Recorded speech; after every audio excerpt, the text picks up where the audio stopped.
ಸಮಸ್ತ ಎಲ್ಲ ನನ್ನ ಕನ್ನಡ ಬಂಧುಗಳಿಗೆ ಕನ್ನಡಿಗರ ಸ್ವಾಭಿಮಾನದ ಪಕ್ಷ ಕನ್ನಡ ದೇಶದ ಪಕ್ಷದ ವತಿಯಿಂದ ಶರಣಾರ್ಥಿಗಳು.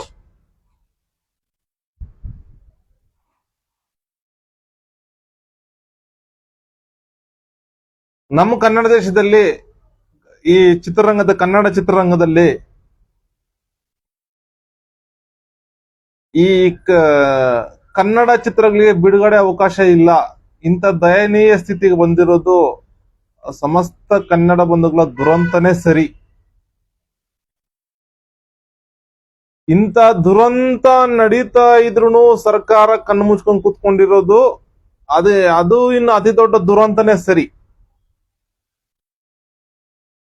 ಸರ್ಕಾರದ ಈ ನಡೆಯನ್ನ ಹಾಗೂ ಚಿತ್ರರಂಗದವರ ಕನ್ನಡ ಚಿತ್ರರಂಗದಲ್ಲಿ ಎಷ್ಟೋ ಜನ ನಟರು ಇರ್ತಾರೆ, ನಟರಾಗಿರ್ಬೋದು, ನಟಿಯರಾಗಿರ್ಬೋದು, ತಂತ್ರಜ್ಞರು, ನಿರ್ಮಾಪಕರು, ಕಲಾವಿದರು ಎಷ್ಟೋ ಜನ ಇರ್ತಾರೆ. ಇವರು ಯಾರೋ ಸೊಲ್ಲದೆ ಇರುವುದು ಅತ್ಯಂತ ಖಂಡನೀಯವಾದದ್ದು, ಅತ್ಯಂತ ಖೇದಕರವಾಗಿರೋದು. ಇದಂತ ಖೇದಕರವಾದ ವಿಚಾರ ಇದೆಲ್ಲ.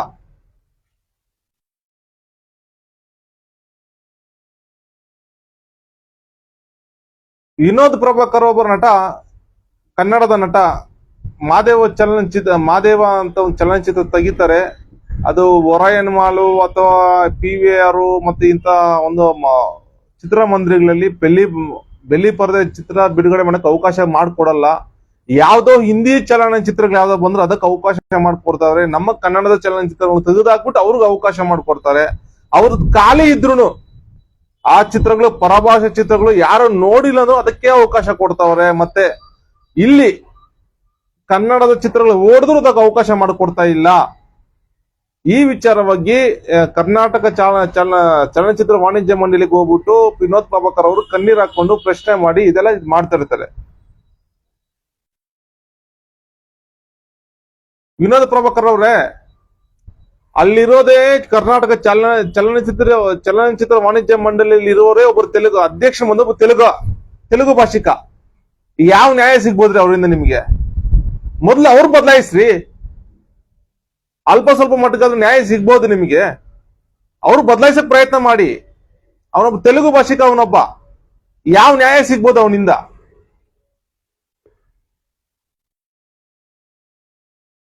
ಹಾಗೆ ಎಷ್ಟೋ ಜನ ಚಲನಚಿತ್ರ ತೆಗಿತಾ ಇದ್ರೆ, ಎಷ್ಟೋ ಜನ ನಟರು ಇರ್ಬೋದು, ಎಷ್ಟೋ 6 ತಿಂಗಳು 100 ಜನಕ್ಕೆ ಇದೇ ರೀತಿ 100 ಚಲನಚಿತ್ರ ಬಿಡುಗಡೆ ಆಗಿದೆ. ಆ 100 ಚಲನಚಿತ್ರಗಳು ಇದೇ ಅವಂತರ ಆಗಿರುತ್ತೆ. ಹೋಗ್ರಿ, ಬನ್ರಿ, ಎಲ್ಲಾ ನಟರನ್ನ ಕರ್ಕೊಂಬನ್ನಿ, ಎಲ್ಲಾ ಇವ್ರು ಕರ್ಕೊಂಬನ್ನಿ. ಯಾವ ಒರೈನ್ ಮಾಲು, ಯಾವ PVR, ಯಾರು ಪರಭಾಷಿಕರು ನಡೆಸ್ತಾರಲ್ಲ, ಹೋಗಿ ನುಗ್ಗಿ ಅಲ್ಲಿ ಮುತ್ತಿಗೆ ಹಾಕಿ. ಸಮಸ್ತ ಕನ್ನಡ ಬಂಧುಗಳು ಬೆಂಬಲ ತಗೊಂಡು ಸಹಕಾರ ತಗೊಂಡು ಮುತ್ತಿಗೆ ಹಾಕಿ. ಯಾಕೆ ಬಿಡುಗಡೆ ಮಾಡಲ್ಲ ಅವರು? ಯಾಕೆ ಇದ್ ಮಾಡಲ್ಲ? ಪರಭಾಷೆಗೆ ಏನಕ್ಕೆ ಆಸ್ಪತ್ರೆ ಕೊಡ್ತಾ ಇರೋದು? ನೀವು ನಿಮ್ ಬುಡಕ್ ಬಂದಾಗ ಮಾತ್ರ ಇದ್ರ ಬಗ್ಗೆ ಗೋಲಾಡೋದ? ಬೇರೆಯವ್ರಿಗೆ ಗೋಲಾಡೋ ಕಣ್ಣುಗಳು ಕಾಣಿಸಲ್ವಾ? ಯಾವುದೇ ಚಲನಚಿತ್ರ ತೆಗಿಯೋ ನಾಯಕ ನಟರಾಗಿರ್ಬೋದು, ನಟಿಯರಿಗಾಗಿರ್ಬೋದು, ಪ್ರತಿಯೊಬ್ಬ ಕಲಾವಿದರಿಗಾಗಿರ್ಬೋದು, ನಾವ್ ಹೇಳಿದ ಇಷ್ಟ ನಮ್ಮ ಪಕ್ಷದಿಂದ. ನೀವು ನಿಮ್ಗೆ ಅನ್ಯಾಯದ ಗೋಗರಿಯೋದಲ್ಲ, ಬಂದ್ಬಿಟ್ಟು ಗೋಲಾಡೋದು, ಇಲ್ಲಿ ಬಂದ್ಬಿಟ್ಟು ಪತ್ರಿಕಾಗೋಷ್ಠಿ ಮತ್ತೊಂದು ಮಗದು ಗೋಲಾಡೋದಲ್ಲ. ಪ್ರತಿಯೊಬ್ಬರಿಗೂ ಅನ್ಯಾಯ ಆದಾಗ ಪ್ರಶ್ನೆ ಮಾಡಬೇಕು. ಪ್ರತಿಯೊಬ್ಬರು ಚಲನಚಿತ್ರ ಗೆಲ್ಲೋದಕ್ಕೆ ಪರಿಶ್ರಮ ಆಗಬೇಕು. ಪ್ರತಿಯೊಬ್ಬರಿಗೂ ಅನುಕೂಲ ಮಾಡ್ಕೊಳ್ಳೋ ನೀವು ಬದ್ಧತೆ ಇರ್ಬೇಕು. ನಿಮ್ಮಲ್ಲಿ ಮುಖ್ಯವಾಗಿ ನಿಮ್ಗೆ ಬದ್ಧತೆ ಇರಲ್ಲ. ನಿಮ್ಮ ಬುಡಕ್ ಬರೋವರೆಗೂ ನೀವು ತಲೆ ಕೆಡ್ಸ್ಕೊಳಲ್ಲ. ಅದೇ ವಿನೋದ್ ಪ್ರಭಾಕರ್ ಅವರು ಬೇರೆ ಚಲನಚಿತ್ರಗಳು ಈ ತರ ತೊಂದರೆ ಆದಾಗ ಯಾವ್ದಾದ್ರು ನಿಂತ್ಕೊಂಡು ಹೋರಾಟ ಮಾಡಿದಾರ? ಅದೇ ಒರೈನ್ ಮಾಲು ಅಥವಾ PVR ಮತ್ತೊಂದು ಮಗದೊಂದು ವಿರುದ್ಧ ಏನಾದ್ರು ಪ್ರತಿಭಟನೆ ಅಥವಾ ಅವ್ರು ಏನೋ ಮುತ್ತಿಗೆ ಹಾಕೋದು ಮತ್ತೊಂದು ಏನಾದ್ರು ಮಾಡಿದಾರ? ಮತ್ತೆ ಹೊಸಬ್ರೆಲ್ಲ ಚಲನಚಿತ್ರರಂಗಕ್ಕೆ ಬರ್ತಾ ಇದಾರೆ, ಅವರು ಈ ರೀತಿ ಏನಾದ್ರು ಘಟನೆಗಳು ಮಾಡ್ತಾರ? ಬೇರೆ ಸಂದರ್ಭಗಳಲ್ಲಿ ಈ ಕೆಲವೊಂದು ಧಾರಾವಾಹಿ ನಟಿಯರಾಗಿರ್ಬೋದು, ಮತ್ತೊಬ್ಬರಾಗಿರ್ಬೋದು, ಕೆಲವೊಂದು ನಟನೆ ಮಾಡ್ತಾರೆ. ಸ್ವಲ್ಪ ನಮ್ಮ ಕನ್ನಡ ಬಂಧುಗಳೇನಾದ್ರು ಅವ್ರಿಗೇನಾದ್ರು ಅವಕಾಶ ಸ್ವಲ್ಪ ಕೊಟ್ಬಿಟ್ರೆ ಪರಭಾಷೆ ಚಿತ್ರಗಳಿಗೆ ಹಾಡಿಗಳಿಗೆ ಕುಣಿಯೋದು, ತಕ್ಕತಾಗಿ ಅಂತ ಕುಣಿಯೋದು. ಇಂಥವ್ರಿಗೆಲ್ಲ ಯಾರ್ರೀ ಕನ್ನಡದವ್ರು ಬೆಂಬಲ ಕೊಡ್ತಾರೆ? ನಿಮಗೆ ಕಲಾವಿದರ ಸಂಘಕ್ಕಾಗಿರ್ಬೋದು ಅಥವಾ ಇದು ನಿರ್ಮಾಪಕರ ಸಂಘಕ್ಕಾಗಿರ್ಬೋದು, ಮತ್ತೆ ತಂತ್ರಜ್ಞರ ಸಂಘಕ್ಕಾಗಿರ್ಬೋದು, ವಿತರಕರ ಸಂಘ ಆಗಿರ್ಬೋದು, ಪ್ರತಿಯೊಬ್ಬರು ಬದ್ಧತೆಯಿಂದ ಕೆಲಸ ಮಾಡಿ ಕನ್ನಡ ಚಿತ್ರರಂಗ ಉಳಿಸುವಂತ ಹೆಜ್ಜೆ ಇರಬೇಕು. ಹೆಜ್ಜೆ ಇಟ್ಟು ಬದ್ಧತೆ ಎಲ್ರಿಗೊಬ್ರಿಗೂ ಸಹಕಾರ ಕೊಟ್ಟುಕೊಂಡು ಈ ತರ ಏನಾದ್ರು ಅವಾಂತರಗಳಾದಾಗ ಒಟ್ಟಾಗಿ ಒಗ್ಗಟ್ಟಾಗಿ ನಿಂತು ಪ್ರತಿಯೊಂದು ಚಿತ್ರಗಳು ಬೆಂಬಲ ಕೊಟ್ಟು ಇದ್ ಮಾಡಿದ್ರೆ ಕನ್ನಡ ಚಿತ್ರರಂಗ ಉಳಿಯುತ್ತೆ.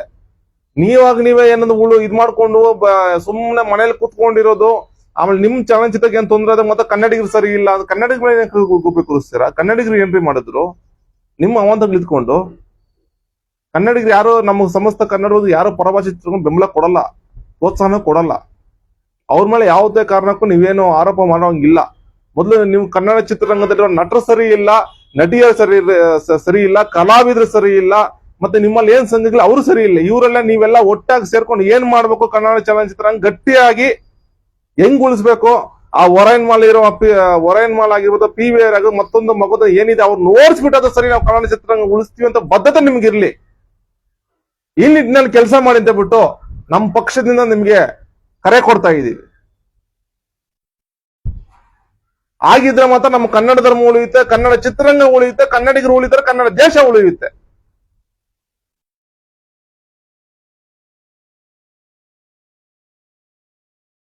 ಇನ್ನು ಮುಂದಕ್ಕಾದ್ರೂ ಯೋಚನೆ ಮಾಡಿಬಿಟ್ಟು ಈ ನಿಟ್ಟಿನಲ್ಲಿ ಅದಕ್ಕೆ ಏನ್ ಮಾಡ್ಬೇಕೋ ಮಾಡ್ಬಿಟ್ಟು ಆ ರೀತಿ ಮಾಡಿ ಪರಭಾಷೆ ಚಿತ್ರಗಳನ್ನ ಯಾವುದೇ ಕಾರಣಕ್ಕೂ ಪರಭಾಷೆ ಚಿತ್ರಗಳು ಏನಾದ್ರು ನಡೆದಾಗ ನಟರಾಗಿರ್ಬೋದು, ನಟಿಯರಾಗಿರ್ಬೋದು, ಪರಭಾಷೆ ಚಿತ್ರಗಳ ಇಲ್ಲಿ ಕನ್ನಡದಲ್ಲಿ ಬಿಡುಗಡೆ ಆದ್ರೆ ಮಾತ್ರ ಅದಕ್ಕೆ ಅವಕಾಶ ಕೊಡಿ. ಇಲ್ಲ ಯಾರೋ ಪರಭಾಷಿಕರು ಏನೋ ಕಾರ್ಯಕ್ರಮ ನಡೆಸ್ತಾರೆ, ಅದಕ್ಕೆ ಹೋಗ್ಬಿಡುದು, ಕೈ ಕಟ್ಕೊಳ್ಳೋದು, 32 ದರ್ಶನ ಕೊಡೋದು ಅವ್ರಿಗೆ ಹೋಗ್ಬಿಟ್ಟು ಏನ್ರಿ ಬಿಂದಿಗೆ ಕೆಲಸಗಳು ನಿಮ್ದು? ಇದನ್ನ ಕಡಿಮೆ ಮಾಡಿ. ಈ ತರ ಕಡಿಮೆ ಮಾಡಿದ್ರೆ ಕನ್ನಡ ಚಿತ್ರರಂಗ ಉಳಿಯಕ್ಕೆ ಸಾಧ್ಯ. ಕನ್ನಡ ಚಿತ್ರರಂಗ ಉಳಿಯೋದು ಕನ್ನಡ ಬಂಧುಗಳು ಅವ್ರ ಬೆಂಬಲ ತಗೊಂಡು ನೀವು ಕೆಲಸ ಮಾಡಿ, ಅದನ್ನ ತಕ್ಕಂತೆ ಬದ್ಧತೆಯಿಂದ ಕೆಲಸ ಮಾಡ್ಬೇಕು ನೀವು. ಆಗ್ಲೇ ಕನ್ನಡ ಚಿತ್ರರಂಗ ಉಳಿಯಕ್ಕೆ ಸಾಧ್ಯ, ನೀವು ಗೆಲ್ಲೋದಕ್ಕೂ ಸಾಧ್ಯ, ಕನ್ನಡ ಚಿತ್ರರಂಗದ ಮಾರುಕಟ್ಟೆ ಉಳಿಯಲು ಸಾಧ್ಯ ಅಂತ ಹೇಳ್ತಾ ಈ 2 ಮಾತನ್ನು ಮುಗಿಸ್ತಾ ಇದ್ದೀನಿ. ಜೈ ಕನ್ನಡಾಂಬೆ, ಜೈ ಕನ್ನಡ ಧರ್ಮ, ಜೈ ಕನ್ನಡ ದೇಶ. ಶರಣಾರ್ಥಿಗಳು.